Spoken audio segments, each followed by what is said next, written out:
When COVID hit, I felt we needed to be doing something more to support our community, especially around their mental health and wellbeing. As many of my listeners will know, this is such an important topic that should be discussed.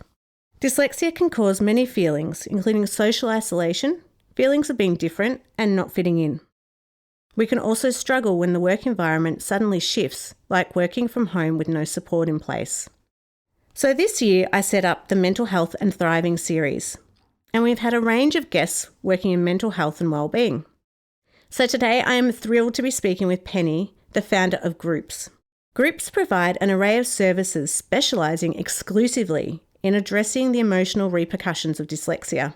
This is such an important service, and Pennie's story of how she came about setting up GroOops is an inspiration to all our fellow dyslexics.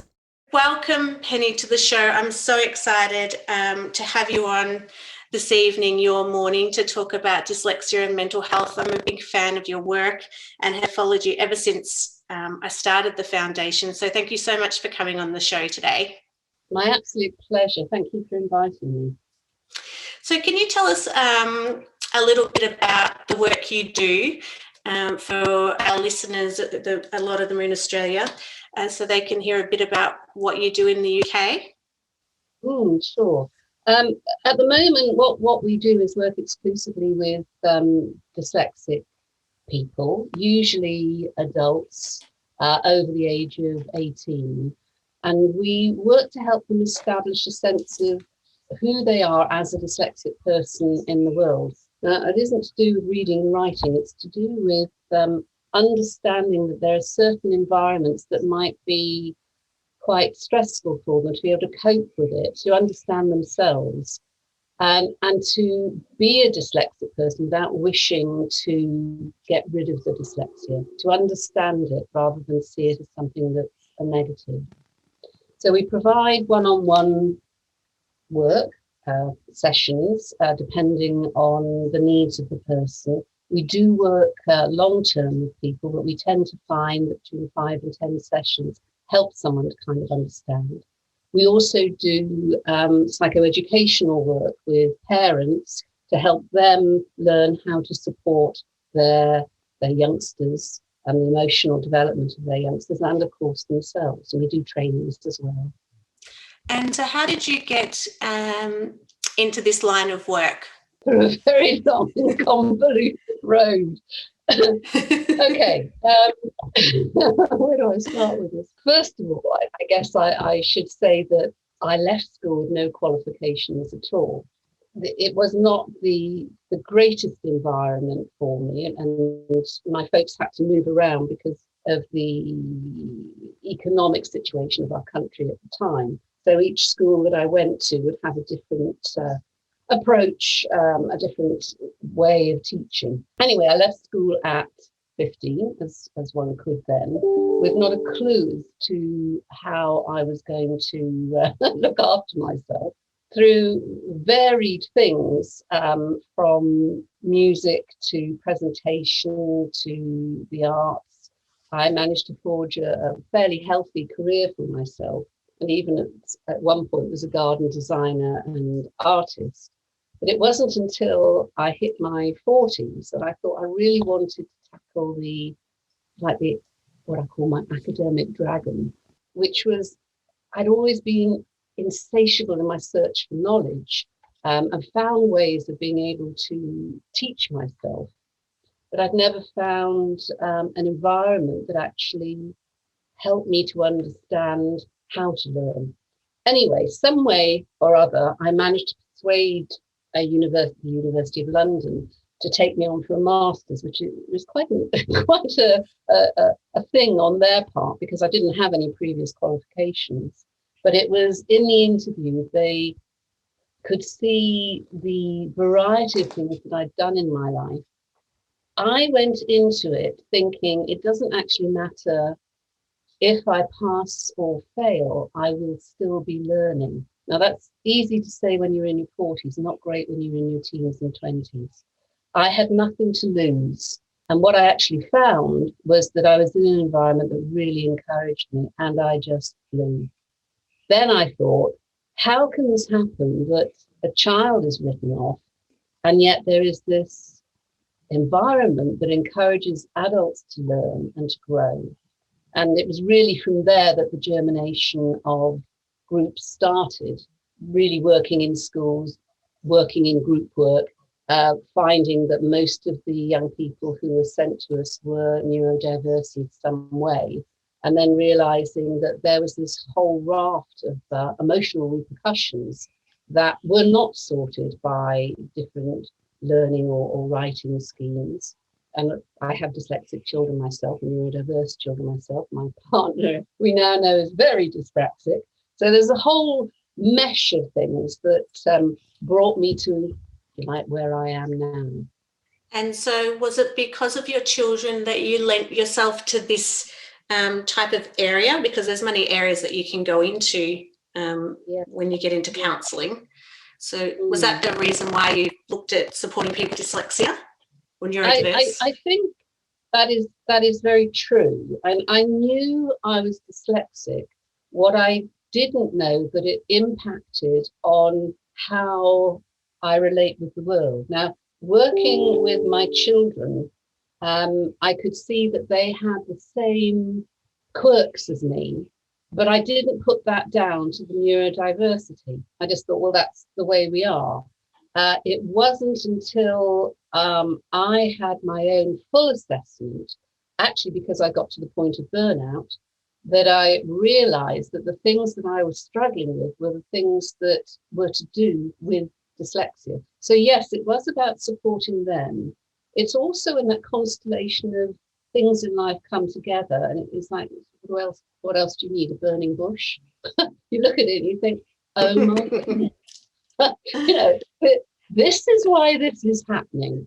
And you think it's just you or your family, but I took it a step further and started inquiring of others, and of course then found that you take the top off the box and all sorts of things come out, and there was this huge understanding of the emotional dilemma, especially young people were going through in their education, and how they were being asked to learn when they were in a state of trauma in many cases. And that's when I started sort of inquiring and looking and seeing what we could do. Often we're working with adults who, if you like, they're survivors by the very fact that they've got to adulthood. So they know that they can cope. But increasingly, we've been working with younger people, being almost like mentors, advocates, to be able to support them and say, you know, it is difficult. This is what's going on. And as you learn about yourself, things will become easier. So it was a whole mishmash of things that in this wonderful dyslexic mind that I had it all uploaded and was looking at all the different things and where the gaps were and the similarities were. And it was like, oh my goodness, there it is. That's what's needed.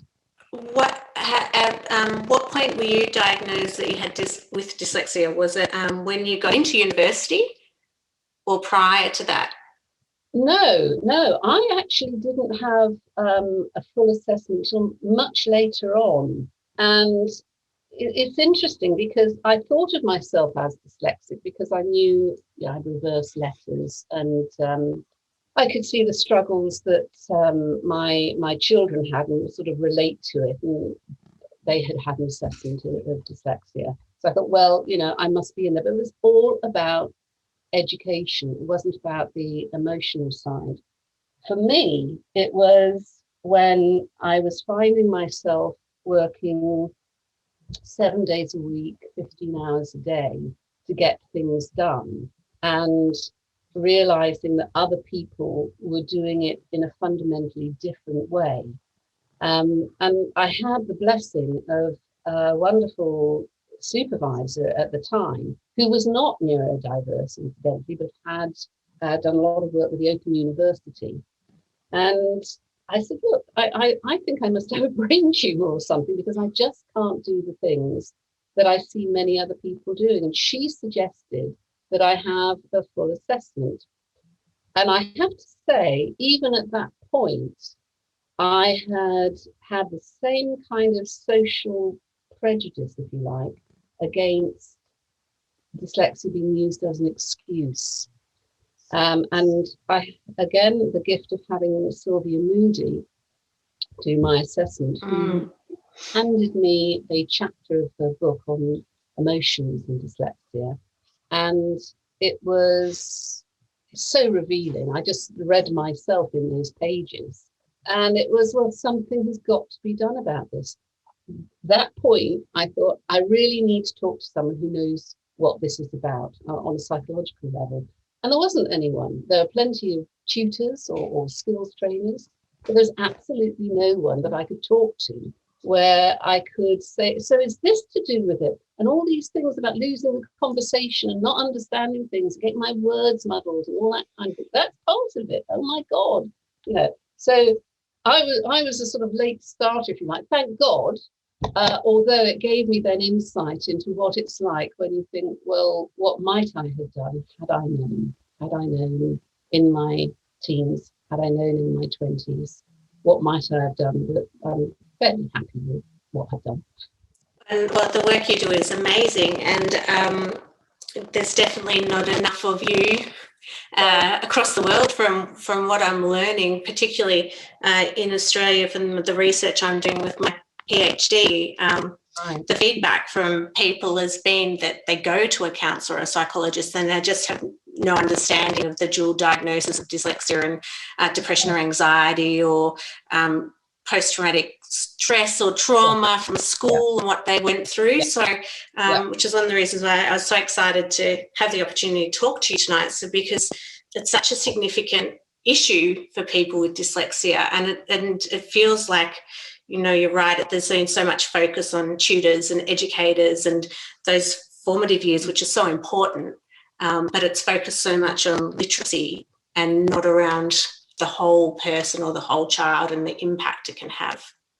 Absolutely. And I think what we've noticed is that there's a real paradox in the psychological development of the child and the social engagement system, that the child needs to feel held and safe by those that look after them. And often the experience of going to school, being sent to school, which is often an environment that is very caustic for them, can be very toxic, is very difficult for them to understand that this person who's meant to be caring for me actually has no power in taking me away from this environment that I find very distressing.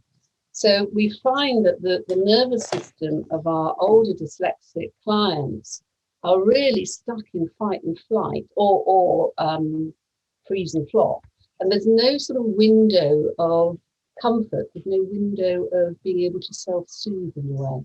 So a lot of our work is about taking them from either being very sort of overwrought or very low into a place where there can be a sense of calmness within themselves that no one else can take away. But you are repairing damage that has come from many triggers in the past. Did you reflect on your mental health and well-being, and were there any challenges that you had that you could identify with because of what you'd gone through? Absolutely. And I mean, it wasn't about the diagnosis. Mental health for me had been a challenge all through my life, and it was distinctly linked to not realizing that I was neurodiverse. I didn't view the world in the same way as others. I didn't process information in the same way. And that the sort of negative feedback was, you know, you're not normal, you should be able to do this, and all sorts of things that would make me feel that my self-esteem, my self-confidence was sort of ripped apart. And it is a wonderful feeling, I say this to all your listeners, when you get to a point where you think, you know what, I've worked on this and I am fine with who I am. I'm okay with who I am. But it takes an enormous amount of self-exploration to do that. So, you know, I've been in therapy many, many times through my life before I got into counselling and psychotherapy, trying to understand what it was that was going on that made me feel so different from so many other people. Very creative, very quirky, but, you know, I needed to have an awful lot of space away from people. I would get very overstimulated. My nervous system was ratcheted up to such a high degree that I would feel like my brain was exploding. These are all parts of the emotional side of dyslexia and keeping your environment clean and safe. But I just didn't know it at the time. I was fine. I was normal in my own way. And it's interesting that you say around your experiences with having a lot of therapy, because I talk a lot about having a lot of therapy myself from a young age before I knew I was dyslexic as well, but the importance of having someone to check in with and to help you navigate life in general, with the complexities as well as having dyslexia. But have you seen with your clients coming through that they've had similar challenges to you, and that those feelings where you can't be your authentic self, or you don't know how to be your authentic self? Almost universally. It is, when you think of a child getting that sense, which is not always verbal, that sense of, I'm different to those people over there. So maybe if I pretend to be like them, I will be more normal. So we develop this kind of mask that allows us to perform, but it doesn't allow us to get to know ourselves. Now, if you're disavowing an aspect of yourself, how can you truly be in relationship with others? And it's getting to that point where you're okay with who you are.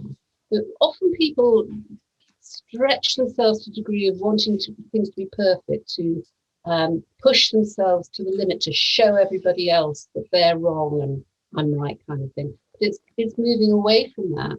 Think, I will have to do this in the way I can do it to learn, and that's okay. And if I'm okay with having worked as hard as I can, that is also okay.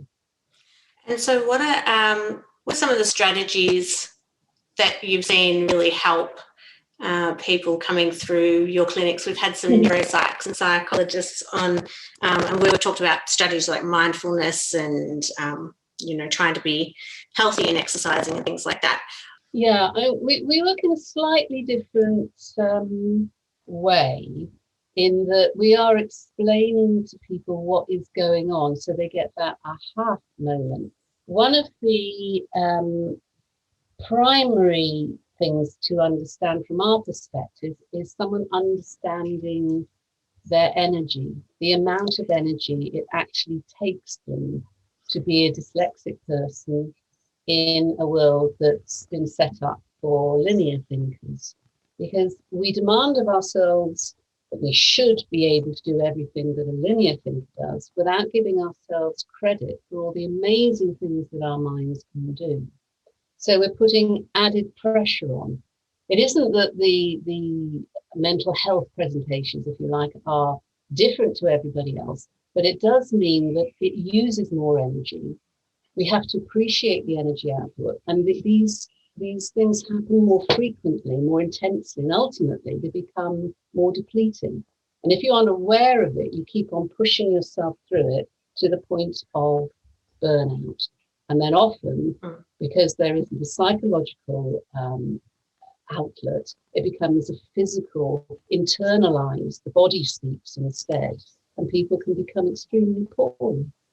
Like migraines, it might be ulcers, colitis, all sorts of things can kind of go, because the body will do its best to cope, but if it's feeling despairing, it's going to shout at you in one way or another. So it is about looking at what's going on in your world, what is the environment like in which you work or are being educated, or your home life, how much energy does that cost you? How are your needs being met? We work with the human givens principles. We look at finding out what the emotional inventory of the person is. If their needs have not been met in the past, is it possible through the therapy to get them met now, so that they can, in effect, parent themselves and not have a negative stream of voice, if you like, a negative voice in the mind. I'm stupid, I can't do this, I'm thick. You know what? And sometimes I find with people it's very much, I don't know, or maybe, or I don't know yet, is a simple transformation, reframing of phrases that we often say to ourselves that can be very negative, and trying to make them more positive. Mindfulness is great. It is about not time traveling, which we do very easily. We can time travel in our imagination to the past, everything coming into our minds in absolute detail, and we can push ourselves out of the universe into the future with every possible thing that could go wrong. And this is held in our exhausted minds. What we learn to do with our clients is bring ourselves into the space. So yes, it is mindfulness, but it isn't the 8-week mindfulness course that many people might go on, which again, for a dyslexic person to do things in a very specific order, in a very specific way, can weigh on them. And we don't want to set our clients up to fail. They've had enough of that over their lifetimes. It's about prompting them to do things, small steps that make them feel exhilarated, energized, and really good about themselves. But the fundamental part of the work is the relational part, being able to talk to someone who really gets it, who really understands what it's like to live your life in this way and how depleting energetically, emotionally, psychologically it can be. It's there's 2 questions running through my head, and I wish I'd written them down now because I'm so involved in listening to what you're saying, and my head is nodding because you can't see me, but everything you're saying is so true for myself and for other people as well.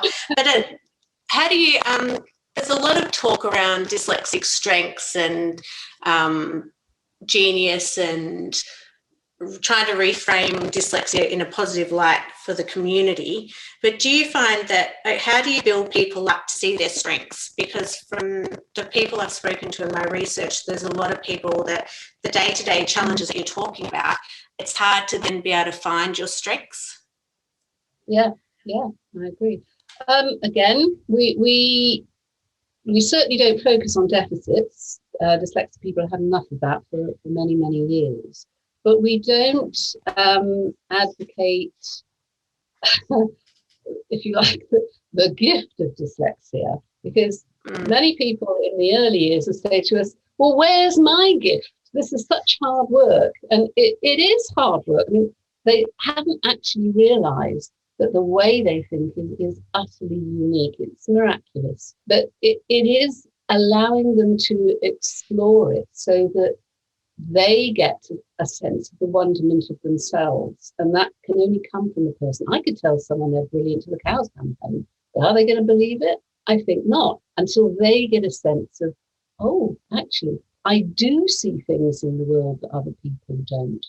There are things that I can do that are really make up being a pretty fantastic human being, but they don't get A stars or a certificate for them. And one of those is being able to build rapport and have relationships with people. Our whole workforce has been shifted so much over the last couple of decades, with people expected to do elements of everything all at the same time. And it's lost its way with people being able to work to their strengths. I don't mean just dyslexic strengths, just work to their strengths. And we've ended up in this workplace mess where people are expected to do a huge amount of administration when their gifts might be working with others, keeping a team together, inspiring others, having the ideas, and then passing it on to someone else.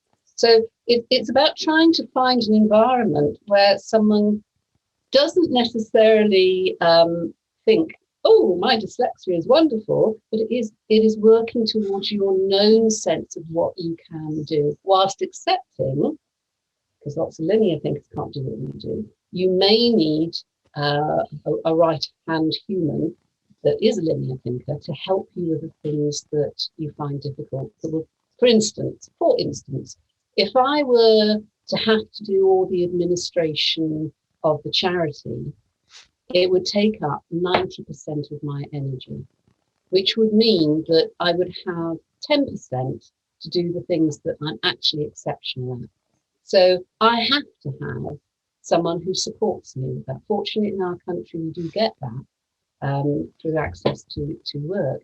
But it was finding that these are the things that I'm really good at. And so we look for that with our clients. What are the things that you are good at? Can you accept that in yourself? Can you buy into it? And then it's looking at the frustration, shame, the guilt that kind of comes from all the other stuff, which actually has nothing to do with their dyslexia, to do with how they've been treated because they're dyslexic. My brain stopped because part of me is thinking how I'm so envious that you get to have an administrator because we don't have that type of support in Australia. And when COVID hit, I lost my administrator because we didn't have any funding to pay her, and the amount of administration and mistakes I make because I don't have someone checking is significant. Well, I've got through a similar thing here because obviously with the first lockdown, no one did anything. And all I can say, is I try my best. But I'm aware of when my support worker isn't in, I will think that I've done something perfectly okay, and the next time I look at it, I will see the mistakes. Now, there was a time when I would be so disheartened, and it is about reframing that, but have I done the best I can? One of the things we find really difficult to persuade people is that it is the self-discipline to slow down and do something so that you are doing it when you're in your cognitive mind. Because as soon as we get into a panic, that's when our thinking goes. And I advocate this for the client. I need to sort of take my own medicine, which is, okay, this past sort of 8 months or whatever was really about revisiting that. It's like, okay, now do what you tell everybody else to do, Penny. And it was taking it down a notch, not doing as many newsletters, not getting in a panic if I couldn't work out how MailChimp worked, finding... yeah. Okay, there are 200 emails and I haven't looked at them. There will come a time. Don't do them first thing because your brain's going to get exhausted. You won't be able to do the work that you can do very well. All these sort of things that are about personal self-discipline. And it's really hard for a creative dyslexic mind to do that because we want to go off bouncing off the walls and think of all the nice, exciting things and how things connect and lose ourselves in daydreams and imagination and ideas and creativity. But there is a part of it that is just about living life the best way we can. And it's doing things at our pace. Yes, and the world hasn't enabled us until COVID, really, has it, to do it at our own pace because it's so fast-paced and everyone wants it done now or yesterday.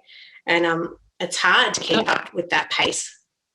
It is. It is very hard. And again, this might stick in the core that often, no, not often in generalised, Penny, there are situations when it is good to be thoughtful about whether a full-time job is the best environment. And sometimes in order to live life, enjoy life, it's finding a balance. Can I actually work at a pace that's okay and have my downtime? Again, as an example, for years, I pushed myself to the limit and I found I was working 7 days a week. When I actually took my own advice, I then sorted my diary into clinical work being on a Monday, a Wednesday, and a Friday, which meant no matter how depleted I might be on a Monday, I knew that I had Tuesday in order to be able to catch up on something, make my lists, work through them. It wasn't like I was just rolling on a hamster wheel all the time, just about keeping up. And it's finding the best environment that can work for the person. And it's different, it's unique for every single person that we work with. And it has to come from them. I'm sitting here nodding my head again, thinking that's such a good strategy. And I was thinking I can't wait till I finish my PhD, so then I'm not doing the 7-day hamster wheel as well. But it is important to have that time. Like I sleep a lot, and my friends and family laugh at me and say, "Oh, you're such a good sleeper." And if I said to them that's because of my dyslexia, my brain needs a break, they'd just roll their eyes and go, "Oh, whatever." But it's true.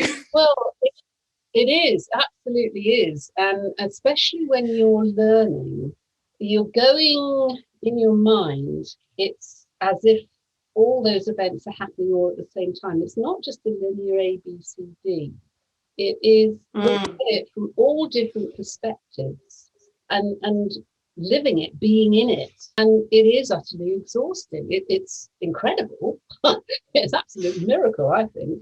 But it is exhausting. And it's not uncommon for someone who is in new training to find themselves going to bed at 6:30, 7 o'clock in the evening because they are completely and utterly shattered. And it makes you think, okay, so someone has an assessment of dyslexia, and then someone else says, now we're going to give you a training scheme. They're trying to get their head around the fact, what does this mean? And then they're put in an environment where they've got to learn new stuff and carry on doing all the things that they were doing before. Recipe for disaster, as far as we're concerned. Get your emotional world sorted out. Get all the stuff that are the triggers that might, your manager might remind you of the nasty teachers in school, that kind of stuff. Get that sorted out in your head so that you have some resources. We work with anger management, assertiveness techniques, all sorts of things, so that people have a comfort blanket that they can fall back into if they find themselves getting triggered by something that they know will devastate them, and put them into that blankness, that eye staring into headlights moment of there's absolutely nothing between my ears at the moment. It's giving them resources so that they can actually cope with the world. But yeah, I mean, often family members don't appreciate the energy. It goes back to energy. And so it's interesting because in the UK, you've got higher rates of diagnosis within the school system. I think so compared to Australia. It appears that there's a lot more opportunity to be assessed in school or in the workplace. You've got your workplace assessors as an example. But I'm not so sure about schools. I know a lot of parents have a great deal of trouble getting any kind of assessment done through the school. The school saying that, we will work with any child that had a learning difference, and they won't have the assessment that says they are dyslexic. Okay, because I was wondering whether being diagnosed as a child then reduces your risk of needing mental health and wellbeing support as an adult, because you've been diagnosed and hopefully had early intervention and you've built that self-esteem. So I was just interested to know whether that was the case in the UK. Yeah, I can give you my view on it. Not necessarily what my education colleagues would say. It very much depends on, right, you get an assessment and you have all these pages of psychological jargon and testing and the rest of it. It doesn't actually tell you what to do about it. Now, one of the needs of any human being is to sort of feel that they have autonomy over what goes on. And in those situations, often this report is handed to all the experts who very often are not dyslexic or neurodiverse themselves, saying that we know what's best for you. I don't think that's actually true. We need to look at how that person thinks they work well, can learn well. I'm not sure the schools that have a very universal approach are the best environment, but certainly once you get to university, perhaps. The workplace depends on the manager, depends on the empathy that comes from their management style. Being okay with yourself is not dictated by having a statement, not by having an assessment. It is about the environment, about the people that can listen to you, can support you. And it needs just one person to be there who understands it, that can allow someone to have faith in themselves, to take the world on if they want to. Just keep on keeping on. So I'm afraid I can't give you a nice, neat answer to that. Things may be very different here than they are in Australia. It can always be a heck of a lot better. And it is really about people accepting difference does not mean strange. It's an opportunity to learn and to grow and to be inspired by others who think in a different way. We're all necessary. That's why we're still around in the DNA pool. But being different, it can often, as we're learning to our cost throughout the entire world, mean something is strange, weird, threatening, rather than interesting, intriguing, inviting. It's been such a pleasure talking to you and learning about what you're doing over in the UK. And, at some point, hopefully we can build the type of supports in Australia that you have in the UK. There's some final thoughts for our listeners around, it could be a parent that's got a dyslexic or neurodiverse child, or an adult that's dyslexic or neurodiverse listening to this podcast that you think might be useful for them?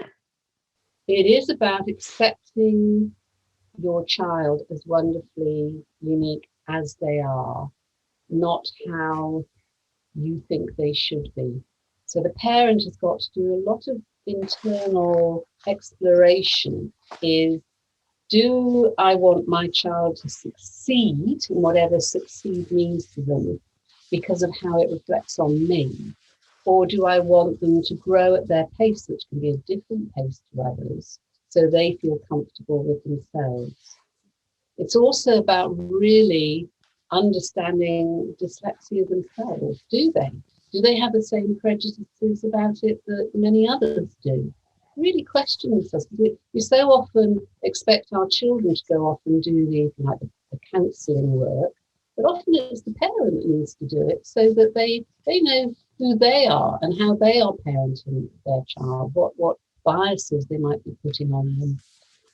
It is about modelling how you would like your child to be treated, doing it yourself.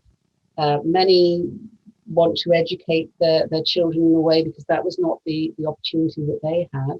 That might not be what that child needs. But also to remember that sometimes we take a bit longer to get where others have. So there seems for me to be a kind of 10-year lag in a strange sort of way. It's like we need to be cooked for longer. But when we get it, it is rains off, freedom, fine, now we can do it. But it can take longer.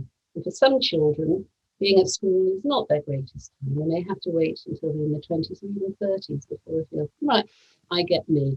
And that's what happened with my own family. Do you find when families come through to you that there's possibly, or generally there's a parent that could be neurodiverse and they haven't known, and then there's a revelation within the family? Always, yeah. Not so much a revelation, more a slow, oh. And then looking back at their family tree, they remember sort of Mad Auntie Hilda and Uncle Fred, and various things, quirky people, creative people. And I think the Industrial Revolution's got a heck of a lot to answer for, that creativity, that the artisans that we so need, got sort of filtered out with the whole reading and writing thing. We're not built to read and write. We have to be taught to read and write. It doesn't come innately. Yes, they will often say, oh yeah, that's just like me. Is that why I feel such and such? And yeah. Should I have an assessment? Is often the next question. Well, it's up to you.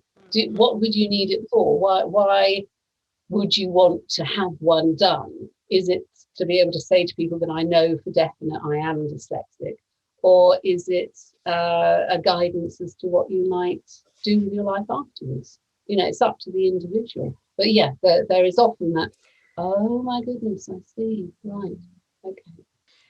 Do you think that then helps with accepting their child's differences when one of the parents realises that they're the same? If they are an enlightened parent, possibly. The two bookends to that are the parent that says, well, it happened to me and I'm all right. You just have to try harder. And that may be whether they are a thinker or a neurodiverse thinker. Or the other side is, oh, don't even try. You just fail. I know I tried and I couldn't get anywhere. So it's a hard one. I understand both sides. It's devastating to keep working on something and being set up to fail. And if you have managed to work so hard, do you lose the empathy towards a person who may be like you, but is most definitely unique in their own way? So it is keeping a very open mind. I go back to my comment, it's accepting that child, as that unique child, not as an aspect of yourself or a projection of what society says they should be at a given educational level. Yeah, it's a really complex situation, isn't it? And when you framed it in those two different bookends, it made me really think, because in my head I was like, oh yes, my child's dyslexic, now I have all this empathy. But listening to both those sides, you can see how family dynamics and the complexities of multiple family members being neurodiverse can be really challenging, and it is really challenging. I could spend a lot of time talking to you and learning and listening to your thoughts and ideas, Pennie. So thank you so much for coming on the show today. Are there any last words you'd like to say before we wrap this up? No, it's my absolute pleasure, and thank you for asking me. I never know quite what to say when they're sort of last words. It's ongoing. It's about pacing yourself, making sure that your energy is distributed fairly. We have to be proactive rather than reactive. Otherwise, we do get stuck on the hamster wheel, in my humble opinion. So it's anticipating. For instance, if I were to have a caseload of clients throughout the day, heavy caseload, and someone said, right, you've got to go to a networking event in the evening now, I would say, no, I can't. Whereas 20 years ago, I would think there was something wrong with me not being able to do both. Think about yourself, put yourself first. How am I going to deal with this energetically? And am I comfortable with it? And am I doing the best I can do, my personal best? And if you say, yeah, that's fine. It's easier to say no to things. Yeah, absolutely. When we understand more about what we need, we can say, I can't do that right now, or that's, you can shift things around. Yeah. But if you grow up not knowing what it is that you need or what it is you're doing wrong, so you can't actually put it right, that's setting someone up for a very confusing sense of self. Just as a last moment, the name GroOops with its 3 O's, the GR is about the anger that kind of comes up of getting things wrong. The oops is about getting it wrong, but then not knowing how to put it right. And the big O in the middle is about community. It's about everyone being equal.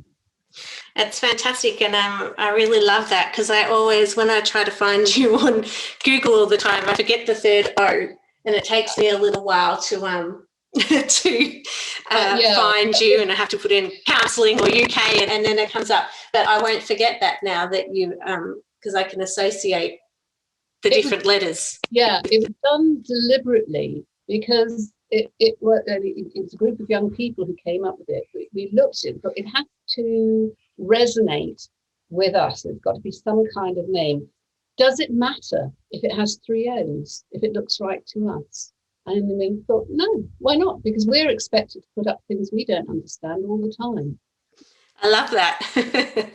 Thank you so much for giving up your time today. I really, really appreciate it. My absolute pleasure. Thank you very much. Take care, everyone. If you would like to find out more about Pennie and her work at GroOops, head to deardyslexic.com. There you will also find our Mental Health and Thriving series episodes and podcasts, from dyslexia and intimate relationships to looking after yourself and your mental health and well-being. We have something for everyone. Did you know we now have a new live Q&A series called Question Dys, DYS, created during COVID to help our community feel more connected. Each month I interview a fellow dyslexic about all things dyslexia and life. The Question Dys series is running through Facebook Live. I really hope you can come along and join us for one of these sessions. If you haven't already done so yet, make sure you sign up to our mailing list so you can keep up to date with everything we do at the Foundation. Head to deardyslexic.com. And don't forget, if there is anything you have heard today that was distressing, please call Beyond Blue on 1300 22 46 36 or Lifeline on 13 11 14. If there is a topic you would like discussed on the show, please email us admin@deardyslexic.com. Thanks for joining us. Bye for now.